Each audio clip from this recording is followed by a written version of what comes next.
Hey, what's going on, everybody? I guess there's a bit anyone here that's been in the military. Maybe a couple. I was in the Army for 8 years, and yeah, definitely all kinds of crazy shit going on there. One of my favorite pastimes was, man, we were going out on a mission, and I was gunning, and my my driver really wanted a gun, and my platoon sergeant looked over and said, "Hey, let him gun." I just kind of looked at him like, "Man, are you sure?" He said, "Yeah, let him gun." So, anyways, we went a different route back home that day, or back to our base, and we went down a road that we never ever really went down, and there's a reason for it. It was called Dirty Mouth Road, and there's a reason for that too. A lot of places throughout the city, it was fairly clean. I mean, it was lots of trash and shit on the side of the roads, and pretty much anywhere you went was dirt roads anyway, but just so happenly, over here, they had all their popping and shit to where everything that they did their business with went out there on that road. So there was always water out on the road, or at least you always hoped it was water, but just by the smell alone, you knew it wasn't. So anyways, we're going through there, and oh man, my platoon sergeant tells me to, kind of speed up a little bit. And right before we're about to go across this bridge, you could see all this fluid going all the way across. And anyways, it looked like a giant, just tidal wave come crashing.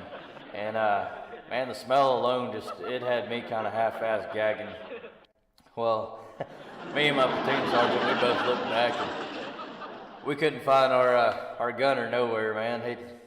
Usually, whenever I was gunning, I had a habit of standing up on the swing, and, probably wasn't the safest spot for me, but, it made it to where I could see kind of 360 pretty easily. But anyways, yeah, we couldn't see him anywhere. I'm looking out the window. I'm trying to look through the rearview mirrors and everything else, trying to figure out where he's at. And all of a sudden, I just see throw up right there down my window. And I kind of put my face up there closer to the window and look up, and yeah, he's all hanging off the side of the vehicle, throwing up everywhere. He was hooping and hollering right before that, so he got all that shit in his mouth. I mean, that was pretty much a village of shit and goat shit and whatever other kind of shit. Anyway, so we always have that story for Dirty Mouth Road. It's one of those, don't get too excited, and careful what you ask for, because you just might get it, and it might not be what all you're hoping for. But yeah, throughout the military, I was kind of that guy that everyone hated. I'm not gonna say hated, but you always got one out of kind of every group. And yeah, I was that guy that kind of did my own thing, and if you were gonna ask to do something stupid, which it was the military, you're always asked to do something stupid. You might be filling sandbags just to be able to go in there and be able to eat at the DFAC. Something, like that. I mean, we'd go on missions, and we'd get back, and they'd want us to come over there and fill up HESCO barriers, and hell, go do PT and do road marches and all kinds of shit. Anyways, I was a pretty good smartass, so there's lots of them times to where it ended up being to where I ended up being that guy that made us do a lot of extra PT that probably wasn't a requirement. But, I like to see myself as one of those guys that kind of sees everything as common sense, and a lot of things we were doing just really wasn't common sense. So, I'd always question a lot of the shit and everything else. And yeah, I remember one time, it was actually before we deployed to Iraq, and we were doing our mobilization, and we're out there. Hell, I done pissed off our squad leader, and he had us all out there doing push-ups. And the whole time, he's got us all down, and we're all, doing push-ups, our whole entire squad over my mouth. And anyways, I just couldn't help myself. Like, between being pissed off and being a natural smartass anyways, I just kept doing push-ups, and every time he'd ask me something, I just answered back in sarcasm. Man, he kept us out there for a solid hour and a half, 2 hours, and he finally let the other guys go in, and he kept me out there, and I just continued being a smartass until basically, he just gave up. He finally was like, whatever. Well, he decided that, all right, I'm gonna fix you. So he got me up really, really early that next morning. It was like 2 or 3 o'clock in the morning, and we had to make a run to our base. And we had to go pick up some stuff for some of the stuff that some of the training that we were about to be doing. I'm driving, and he's over there in the passenger seat, and hell, he puts his head up against the window, and he just goes to sleep. And I'm like, all right. And I turned the wheel real hard, jumped the curve, out there off the road. I mean, hell, we're over there just jumping around and shit. Going full off-road in this 1114 Humvee. Man, he wakes up, hands hit the window, and he was freaking out. He never asked me to ever do that shit again. And as a matter of fact, I got transferred squads not too long after that. Same platoon and all. We ended up getting to Iraq, and hell, they ended up putting me into the main squad. I never really understood why. I asked my platoon sergeant later on, after we got back, and he always said, he said, man, you're always the one that's kind of on top of shit, that you've always been the one to kind of question it all. You've actually had sense behind it. I wanted to, make sure that you were on my team, and that way, I know things are getting taken care of and we're not doing dumb shit. I never really thought about that for quite a while, but, I could actually see that.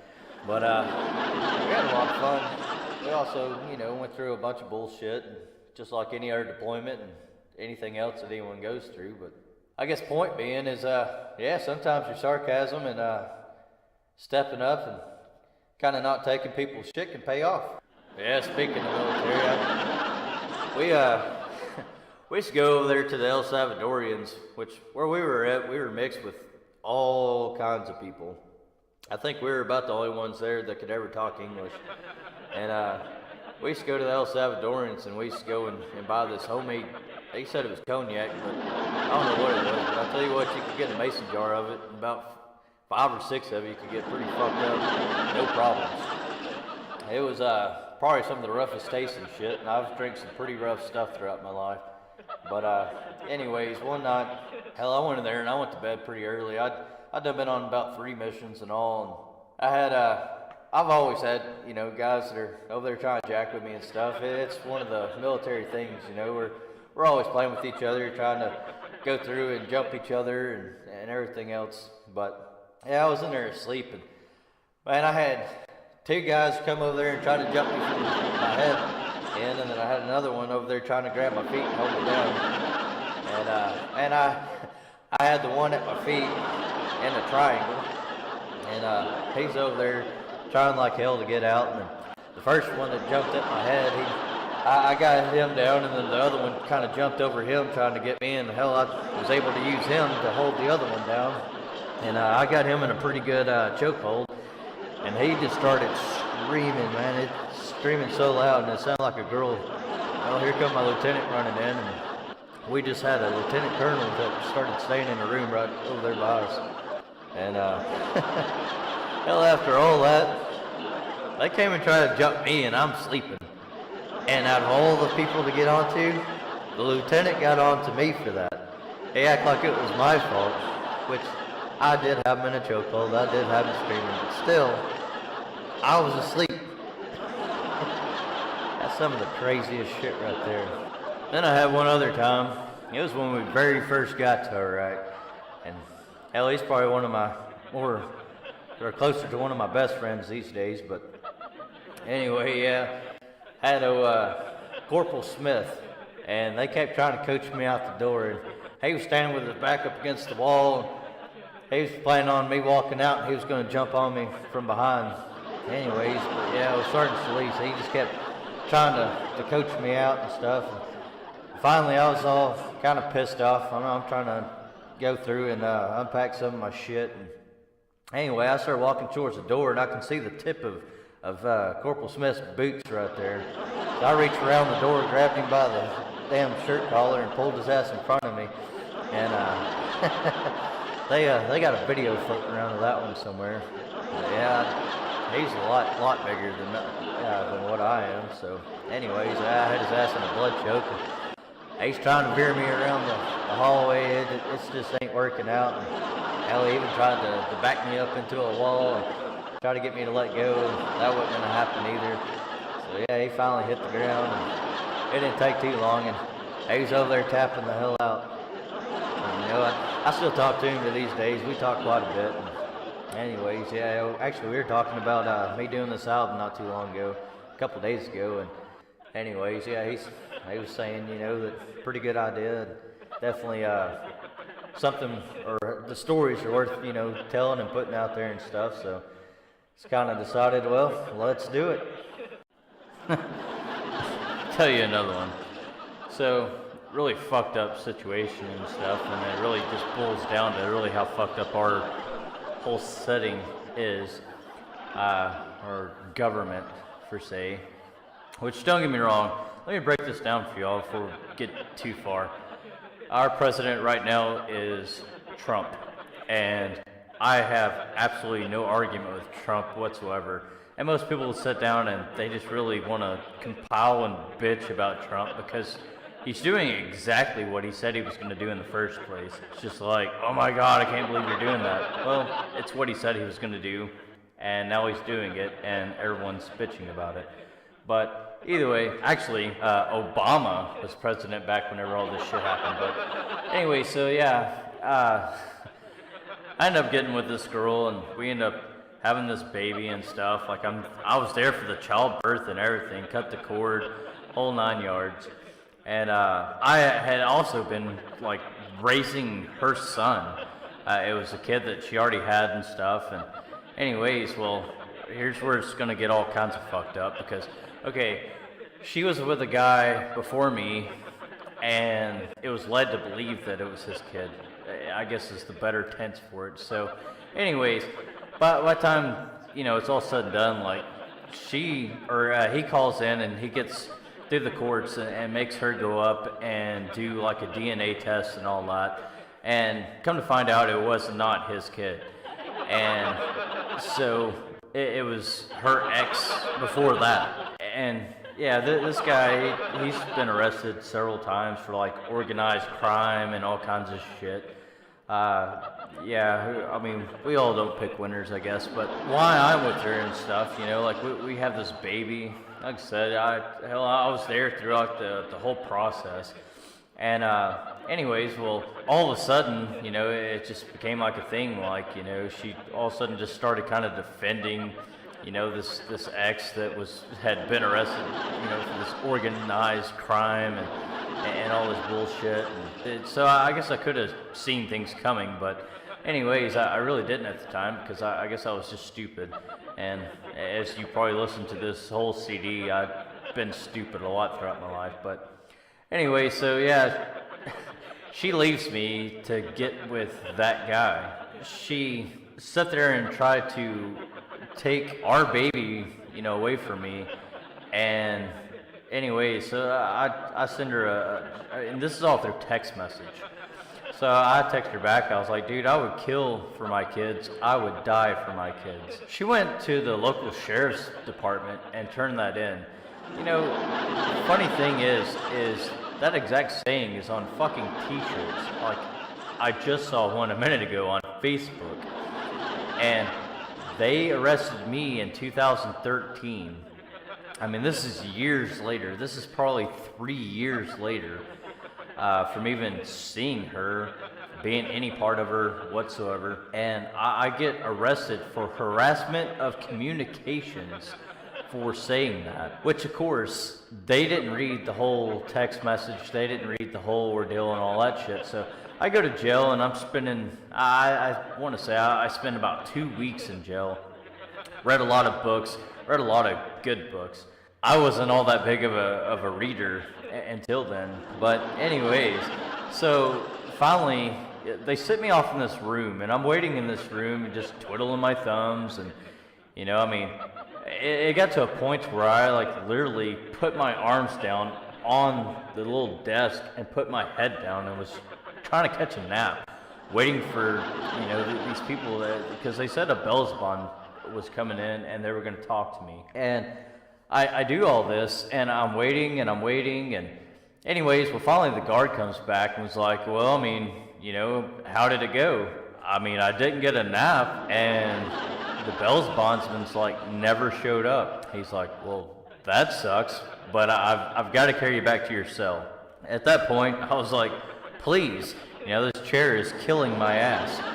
So I go back, I hoof it all the way back up the stairs, go all the way over to my little cell, and I get back in there, and I flop down on my top bunk bed, and I get all comfortable with my book, and as soon as I climb up there, they go through the intercom and call out my name, and I'm just sitting there like, fuck, you know, what now? So anyways, I'm like, what's up? And they say, you know, pack your shit, you're leaving.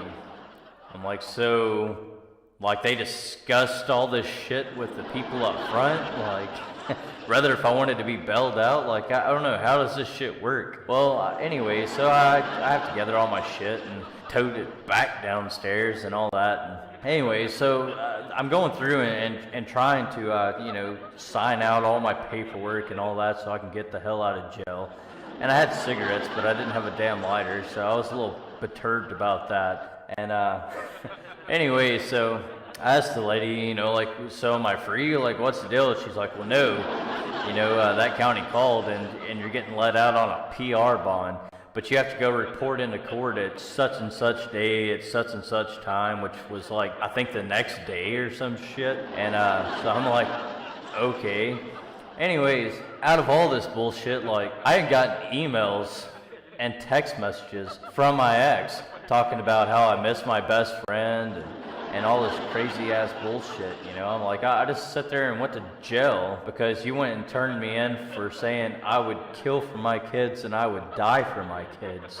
Like a legitimate saying and a legitimate feeling coming from a dad, you know. And so, anyways, long story short, I turn around, I get out of jail, I go talk to my wife that I'm married to right now, and I pretty much go in, give her a kiss, you know, sorry I've been gone for the last 2 weeks, and I fully expected all my shit to be sitting out, you know, on the front porch, like, you know, I fully expected to be just like ejected out of the house, but she was cool with the whole situation, she understood the situation, and all that, so I went in, I packed a bag, I turned around, and I had one of my friends drive me like 6 hours all the way to this damn court appointment, just because if I did go to jail there, then at least she could drive my car back and my wife would have my vehicle there as well, just, you know, in case something happened to, you know, her vehicle or whatever. Anyways, doesn't really matter. So I go through and I'm waiting, and, you know, of course they're calling out all these damn names and shit, and people pops up and it's like, oh, I'm there for no seatbelt ticket, da da da da. And it gets to me, and they're like, you know, TJ Weeks, you know, harassment of communications. And I'm just kind of looking around like everyone's staring at me, you know. I'm just like raising my hand like, hey, that's me. You know, it made it seem like I was just like a damn domestic violence, like woman beater or some bullshit. And anyway, so the judge is sitting there looking through shit, and he's like, well, I really don't know what the deal is here, so I'll give you two choices. You can either get an attorney and fight this, or you can go talk to the DA. In my mind, I'm like, I can get an attorney at any time. I want to go talk to the DA. This is kind of stupid-ass bullshit. It's very childish, to say the least, at least in my part. So, anyways, I was like, okay, I'm going to go talk to the DA. They're like, okay, you know, get the fuck out of here. And so I go out and I ask the nice little lady, you know, like, where's the DA's office? And she's like, pointing to a sign like, it's upstairs, can't you read? I'm like, well, thank you for your help. So I go get on an elevator, go upstairs, go up there, talk to the DA. I'm like, look, it's not like I was threatening anyone's life or anything else. I made a statement over my kid. And she sat there and she tried to call my ex, and it was a cutoff number. And finally I just asked the lady, because, I mean, it was very apparent on what she was doing. So I was like, I mean, do you need her number? And she just kind of looked at me like, you know, like, why is the number on file not good, but then you just happen to have her number? And I was like, I mean, dude, she texted me just yesterday talking about, you know, like she missed her best friend and all this other shit. And so I gave her the number, and she calls, and of course she answered, and she told her who she was, and she asked if she still wanted to press charges, and she told her yes. Anyways, long story short, she got off the phone with her, and she already had the documents. That was actually the full damn documents of like the complete text between me and her, and she just kind of laughed about it. And she was like, why would you even message her that? I was like, I mean, dude, would you not like kill and die for your kids? Like, I mean, I went to Iraq, and that's the only thing that I had in mind was I'm going home to my kids. Like, I'm sorry for these people and everything else, but if you do something stupid, then it's on you. Like, I'm coming back home to my kids. Like, I'm not dying here. And, you know, that's just kind of the mindset that I had, and that's what got me through. So, I mean, I didn't really see it as any different. Doesn't mean that I was going to go and, you know, knock her off or anything else. And the lady told me, you know, she's like, well, I'm going to drop charges. She said, this is stupid. And as she kept reading on, she's like, as a matter of fact, she should be in jail long before you should have ever been in jail, because she's got some pretty crazy shit in here. I'm like, you think? It's coming from a nut job, so I mean, you know, I understand it was my nut job at one point, but, you know, it's still coming from a nut job. So anyways, yeah, she went and explained on, you know, like, okay, look, here's the deal. The charges will be dropped for this, so you don't have to worry about this shit no more. However, if you do want to see your kid anymore, you're going to have to reach out to an attorney and go through all this. I ended up going through all this shit. Like, I got called in to pay child support and all this shit, so I'm still having to drive this 6-hour drive to go back to the same damn courtroom and now discuss child support. I was like, okay, you know, whatever, it's my kid, I'll pay child support. I get in there, and the first time, you know, it just kind of, whatever, it's postponed and all this other bullshit, so repeated trips to go down here. So finally, anyways, I get in there, I'm like, okay, look, I don't live anywhere close to here. Like, I need this shit resolved. You know, I don't mind if I have to drive the whole damn way to pick her up and be able to take her for, you know, 2 weeks or whatever. I mean, she was still a baby. It's not like she was, like, going to school or anything at that time. Well, I get pulled off to the side by her attorney. And anyways, they went through and did DNA testing on the one she left me for, her son's dad, and come to find out, it was his kid all along. I didn't know what to say, and I didn't have to pay child support, but, you know, I just went to jail for this kid. I just sat there and been going back and forth hours upon hours on this drive for this kid, and all they could sit there and show me was DNA showing that it was not even my kid. I don't know. Maybe I'm wrong, but it seemed like a little compensation would have been nice. Sure, everyone out there's kind of got one of those drug stories, you know, fucking things that they tried out whenever they were younger and just didn't work out. And, you know, if you're one of those over there shaking your head saying, no, I don't have one of those, you're either full of shit or you live a very, very sheltered life. So, anyways, I'm going to go through one of mine. Because, yeah, definitely some of the craziest shit that I've ever been through. So, yeah, I was hanging out with the wrong crowd and all that. You know, it's definitely like no mistake of me being kind of like a shitty kid whenever I was younger. So, anyways, yeah, so I'd done drugs for quite some time, and you know, I kind of got offered up this this whole deal. You know, like, hey, you have an opportunity, like you could sell some, go to make quite a bit of money and stuff. And, hell, back then you had all these rap videos and everything else, and you know, they're always just talking about selling this big shit and everything else and getting all this money, and I'm like, fuck, I'm in. So, yeah, anyways, man, I go through and we hook up with all this bullshit, and anyways, we're selling these things called army ants, which is actually just, you know, like Bibles of acid, and one of the great things is I wasn't really big on acid, so yeah, it wasn't really one of those things that Like, am I gonna eat up all my profit or, some shit? So, anyways, I go into partners and stuff with one of the guys I kind of was growing up with and all. And anyways, so it gets down to the point to where, we're doing decent. We're actually, not doing too bad with things.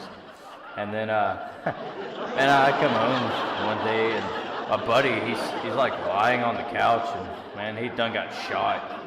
He's just sitting there thinking like, oh shit, like I don't know, like what the hell's going on. I just see blood and all that. I'm over there hollering at him. I'm jumping around and trying to figure some shit out. And there's no response. Like, I'm just thinking, man, he's dead.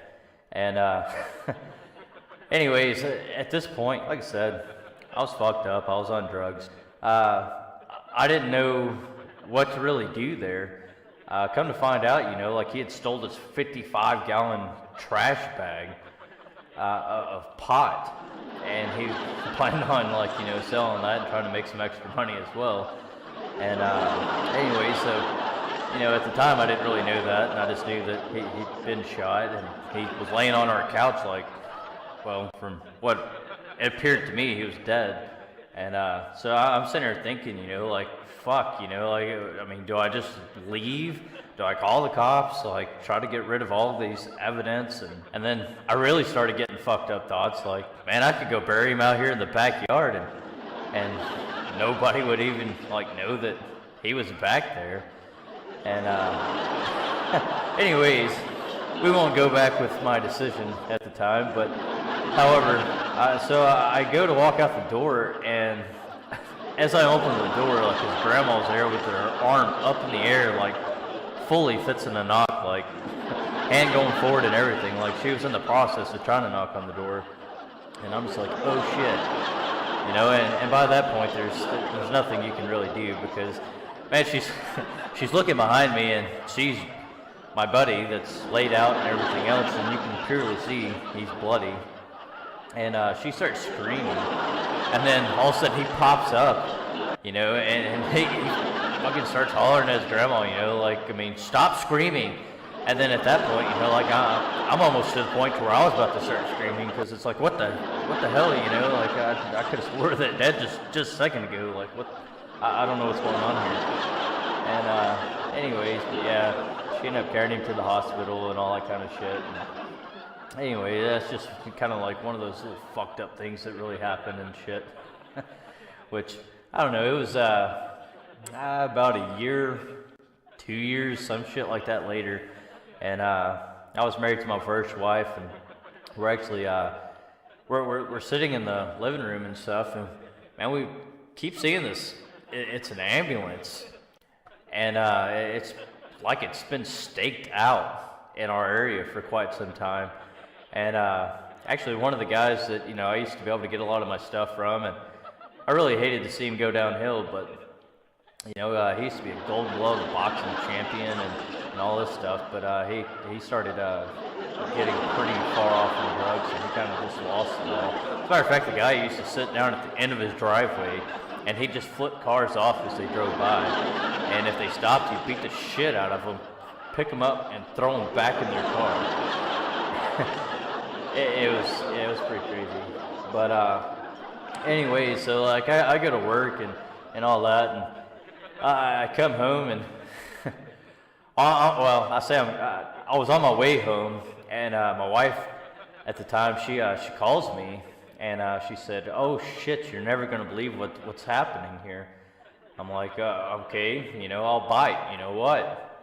That ambulance that's been kind of just hanging out here lately? I'm like, yeah. She said, yeah, that was the SWAT team. Like, they just sit there and pulled into the driveway after, this guy got home and just straight up busted out of the back of the ambulance and went through there and, with like machine guns and all this shit, and going through there and like clearing the area and kicking in doors and all that other shit. Needless to say, our neighbor is now in jail. So anyway, it's just, some of that crazy ass bullshit that kind of happens. What's really fucked up is whenever you really boil all that down, it was about a week, maybe a week and a half later. And me and my wife are sitting in there and we're sleeping. It's like 2 o'clock in the morning or some shit. And anyways, some guy comes knocking on the door. Well, it woke me and her up, but I told her, hey, why don't you just sit here, you sleep, and I'll take care of it. So I get up and I go in there and I open the door, and needless to say, it's a guy that I went to school with, and yeah, I could tell right off the bat he was pretty fucked up to even start with, but I went ahead and opened the door anyway, and it was like, so what's up? I got taken hostage. I'm not bullshitting. He sat there at gunpoint for hours and just talking all kinds of non-stop shit. And he actually took a shell. He had a gun, if I didn't mention that. Well, he takes one of the shells out of the gun. I guess he was going to show me he had one in the chamber, or I don't know. But of course, you chamber one, or you unchamber one and another chamber's in, so it was kind of obvious that it was loaded. And yeah, he sat there with beer and like took that damn bullet, threw it in his mouth, and swallowed it. Man, I'm sitting there thinking, man, back in the days when they used to fight dogs, they used to give the dogs gunpowder to make them mean. This motherfucker just swallowed a whole bullet. Anyways, needless to say, everything escalated quickly. Yeah, he started talking about, bringing in some of his guys and, staking out the place and trying to figure out, who exactly, ratted on his uncle and all that, which I didn't even know that was his uncle. I've known both of those guys forever, and I never put two and two together to say their family. He started telling me all this, and I kept cycling it, and I realized he had a gun, and he was pointing it at me and everything else, but I don't know, in my mind I'm sitting there thinking, okay, well, let's just get through this. We'll say whatever needs to be said, and that way nobody gets hurt. But out loud, I was just like, that's just not going to happen. I mean, this is my house. I mean, you're not bringing nobody to come stay over here at my house. You're not going to, come move in and scope out shit or whatever. And, he's over there kind of waving the gun and shit, and he's like, oh yeah? And at that point, it's like, what do you do? So I'm like, yeah. Anyways, he finally makes a mistake and shit, and he kind of staggered backwards and shit, and I kind of, knocked him out the door and all that. Anyways, needless to say, he shot at my house. Actually, whenever I went through to grab the gun, he shot at me, and he missed my head. The detectives later on said by about a half an inch. And at this point, we had just had my daughter, my first daughter, and she was only 10 days old. And she was sleeping in our room. We had a little bassinet in there because she was too young to go and stay in her own room in her crib. The only thing that stopped that bullet from hitting her was a stud in the wall. Well, anyways, the cops, they catch him and all this shit, and he'd already ditched the gun, of course, and, he threw it into a river. They tried to retrieve it, couldn't find it, whatever. But the evidence was way too strong against him and stuff. He actually did end up having to serve prison time, but after all that shit, I think he actually got about a year or something to that nature. It wasn't long. And his attorney actually calls me and has me come up there, which I kind of figured I was going to have to testify or some kind of bullshit, anyways. And so I go up there, and right out the gate, like I'm sitting across the table from, this guy's lawyer, and here comes in this guy.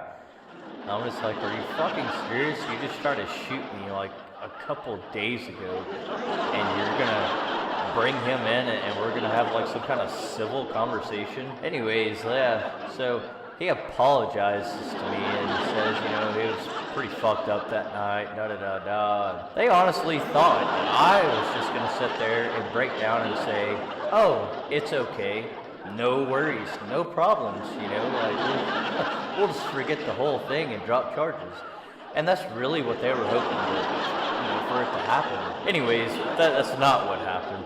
And regardless, even if it would have been like one of those cases where I could have been like, okay, you know, like you fucked up and everything's gonna be cool. It still wouldn't have been cool because, yeah, the DA had already taken over like the whole situation and all that. He wasn't gonna get out of like any kind of charges being, you know, dropped there. So I'd have to say, as far as like civilization, as far as being here in America, that's probably the most fucked up situation I'd ever been in.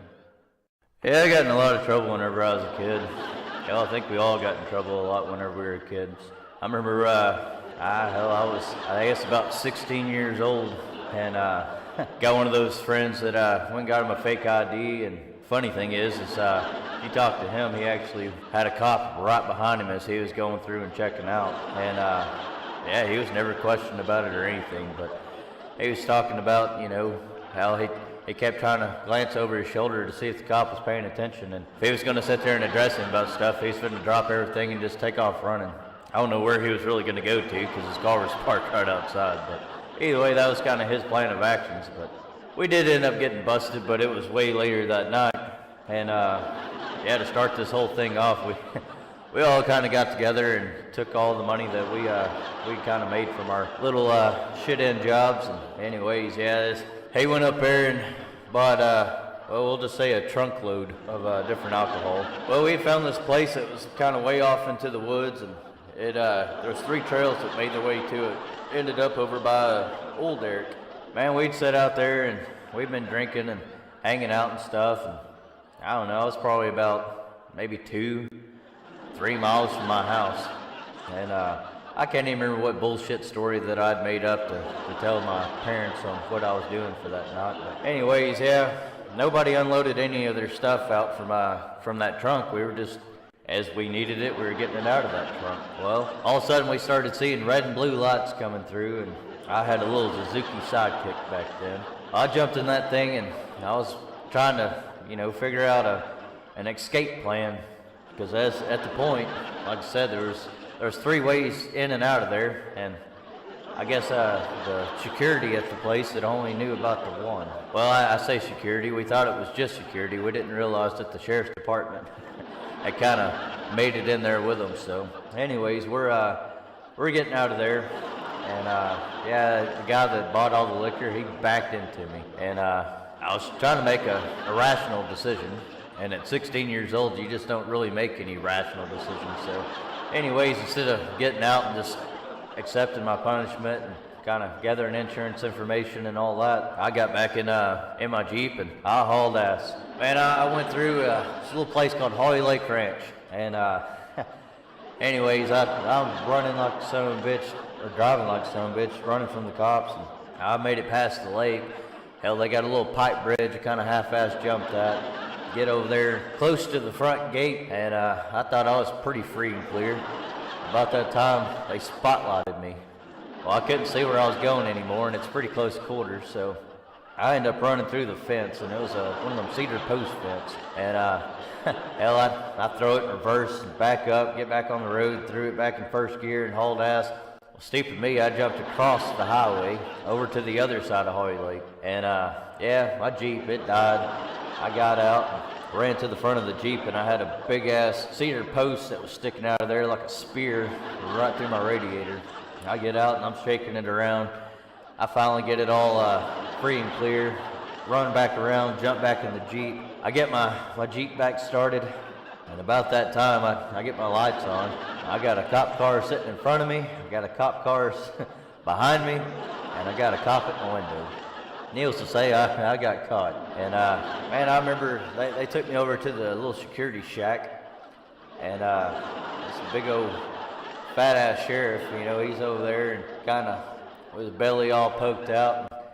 Anyways, he keeps slapping the hat off my head and telling me that, you know, where he comes from, that you ain't supposed to be wearing hats indoors. And me being a little smart ass, I kept putting the hat back on my head. So, well, where I come from, I can do whatever the fuck I want to. Well, that whole smart-assness came around for quite a while until I heard a familiar voice. I looked behind me.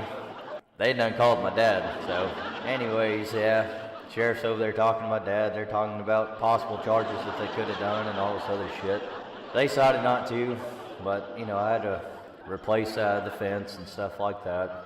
But come to find out, we could have all just stayed parked right where the hell we were at. And since it was all private property, the most that they could have even possibly done to us was made us pour out all of our alcohol instead of, well, I kind of screwed my end up because I jumped over the highway, which went from private property to public property. But I don't know, out of about 50 or 60 people that was there was only 3 of us that got busted that night.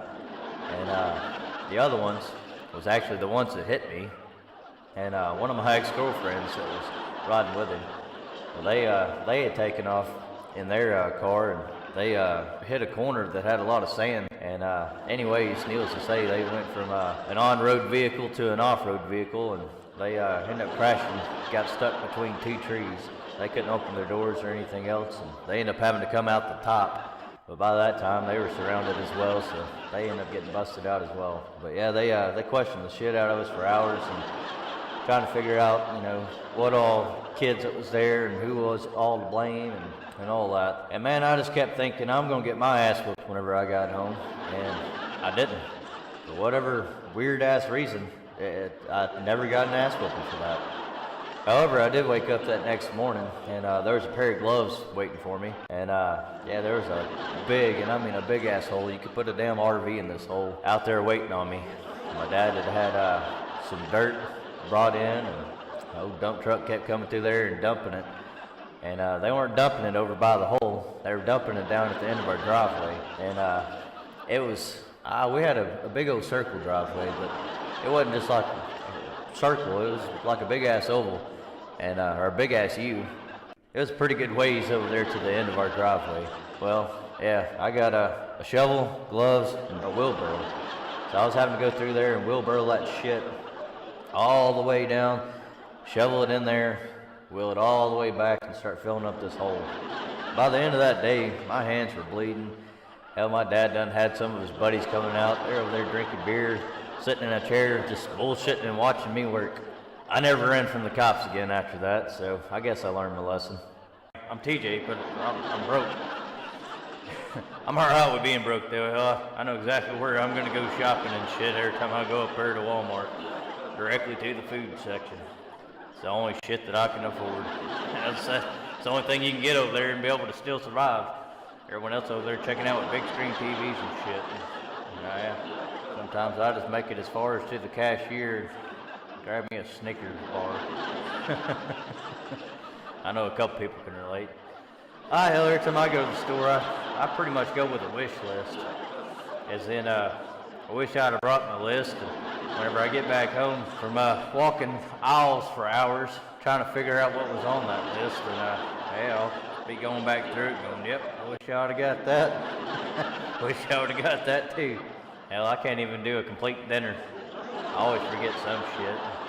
You don't ever make one trip to the fucking store. It's always a couple. I tell you what, I don't know about everyone else, but I live a long ass way from a Walmart. And I typically try to shop at Walmart for the best part because, hell, they're cheap. We got a local store here, and I mean, fuck, it costs you, hell, pretty much your damn paycheck to walk out of there with a fucking, any kind of main course. You can't even afford any of the side dishes. So, yeah, I tend to go to Walmart and get that all fucked up and shit, and then turn around and have to go spend another trip over here to the local store just to be able to make up all the shit that I forgot whenever I was at Walmart. My grocery bills are shitty. Hell, I love going shopping. Most of it's spent fucking looking at a whole bunch of bullshit that you can't afford, but man, you see some people walking out with big old smiles on their faces. Hell, you almost want to follow them home and be like, man, can I play with that for a little bit? They probably just shut the door in my face. Call the police. That crazy son of a bitch over here trying to fuck up my shit, man. I just bought this and he won't even give me the time of day. Now the cops showing up, guns drawn, looking over there, get down! Man, this motherfucker's like some kind of hostage situation and shit. Hell, all I would want to do is fucking check out their new toy. I mean, goddamn. I didn't think I was all that much in the wrong. Tell you one thing you never want to do. You ever see a lady leaving out of one of them, porn shops and shit, and got a bag? Don't follow them home and sit there and try to figure out what they got and try to play with their toy. They might whip out a big old dick and slap you upside the head with it or something. Hell, they may even bite you in. Yeah, they pull out some big ass rubber dick and shit, and you're a little bit fucked. Then it'll be you calling police. Somebody help me. Everyone's always talking about having like fucked up kind of luck and all that kind of shit. And, I've always been able to tell everyone, that, man, I've got the most crazy fucked up luck that I think I've ever met in anybody. They're talking about crazy girlfriends and all that shit. Well, yeah.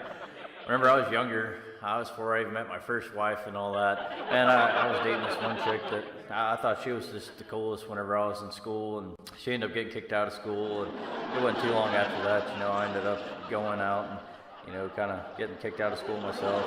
And anyways, yeah, man, she ended up cheating on me, and so, yeah, we kind of went our separate ways, and, it wasn't even like one of those crazy things to where it was like, she was cheating on me behind my back and all that shit, like, she didn't give a fuck. Like, she would do it right there in front of you. And, yeah, so finally one day I was just like, okay, I've had enough.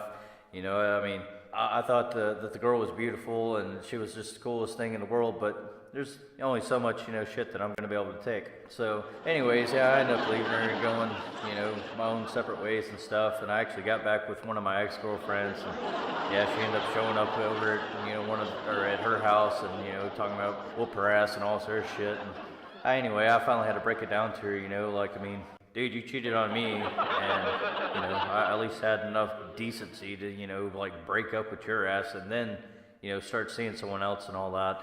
Anyway, so they didn't end up fighting or anything, and, kind of went out their separate ways. Well, this is years later, and, I ended up seeing this news report and shit, and, her and her significant other, I don't remember if they were married or if they were just boyfriend and girlfriend, but either way, they went and robbed a bank. And you think that's bad, but the story's going to get a lot worse because, and I know a lot of you are sitting there thinking, like, how in the fuck can it get any worse? Like, you dated a chick that robbed a bank. But it does. So they robbed the bank, and actually they were, like, free and clear. Like, they got away with it. And really what got them caught was the fact that, I guess, during their master plan, behind robbing this bank and shit, like, I guess the guy, he decided that, it wasn't worth like the chances with being with her and being, like part of that shit. So he was planning on taking the money and running. She shot him, like she shot and killed him, and ended up going to prison for that. So, I sit back and think all the time, it's just like, man, there's a lot of these situations to where, like, I'm really glad I'm not in no more. Like, that could have been me. I don't really think that would have conned me into robbing a bank, maybe. But, that's just some wild and crazy shit right there.